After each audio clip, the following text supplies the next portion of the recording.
Assalamu alaikum, hürmetli televizyon görgüçiler, Dünya Uygur Kurultayı Tor Televiziyasının maxsus haberler programısıga hammanlar hoş kelipsizler. Men riyasetçi İftihar Abdurşid. Türkiye Cumhuriyeti'nin paytaxtı Ankara'dan hammanlar o'tliq salam yollayman.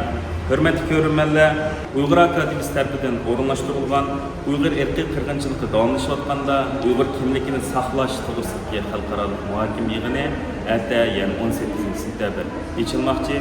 Bugün bo'lsa 17 sentabr Uygur Akademisi bilan Ankara Kent Konseyi tarafından milletvekilleri, yani Türkiye parlament a'zolari bilan uchrashish faoliyati bugün bu yerda o'tkazildi. Bu yerda yig'inning içiliş murosimini Ankara Kent Konseyi'ninki baş elçisi ilib bardı. Yig'inda Dünya Uygur Kurultayı'nınki reisi ve parlament a'zolari, shundaq Uygur Akademisi'ninki reisi Dr. Reşat Abbas efendimler özlerining ko'ngil so'zlarini izhor qilib o'tdi.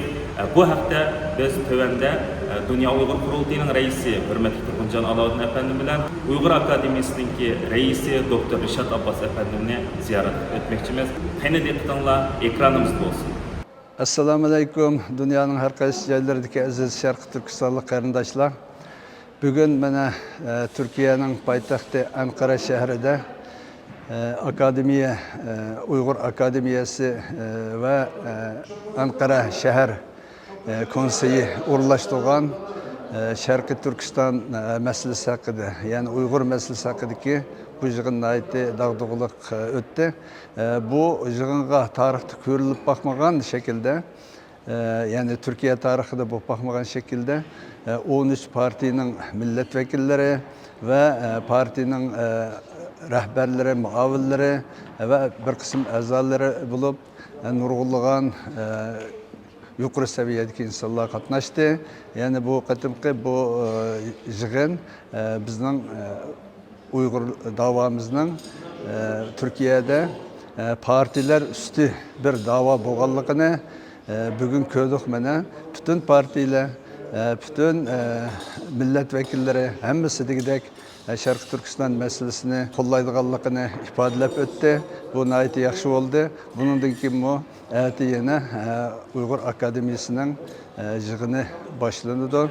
Evet, o yığın inşallah takımı neticelik, galbilik davamlaşıdı dep qarayman ve şundaq buluşunu arzu qılıman. Rahmet. Assalamu alaikum. Uygur Akademi'ninki orlaştırışı bilen Dünya Uygur Kurultayı, Uygur Erkiti, Uygur Tədqiqat Merkezi, Şarkı Türkistan Tədqiqat Merkezi, onunki Dünya Uygur Kurultayı, Türkiye Vahbisi qatarlıq təşkilatlardan vekil tapkan 11 kişilik vekil Amerika'nınki Ankara elçixanasında söhbet edip bardık. Bu söhbetde bizninki hazırki halkımız uçurayotgan hazırki vaziyetlerini sözlep halkımızdan taleplerini yetkizdik. Onlarga mana hazır bugün keşte Uygur Akademisi Ankara Kent Konseyisi bilen hemkarlaşıp bu bir faaliyet ötkazdık. Bu faaliyetin asas maksat hazırki bizninki halkımız uçurayotgan ilki qirg'inchilikni anglatish. Bu yerga her bir partininki başkanları, vekiller ve şu Türkiye, Ankara'daki ziyaliler köp bulup nurgun adamlar katnaştı. Bunun da çık müzakereler oldu. Türk hükümeti, Türk halkı bizden Uygurlar bilen qarindosh buluş süpütü bilen Uygurlarga davamlıq yardım kıldıqanlıqını ifade edildi.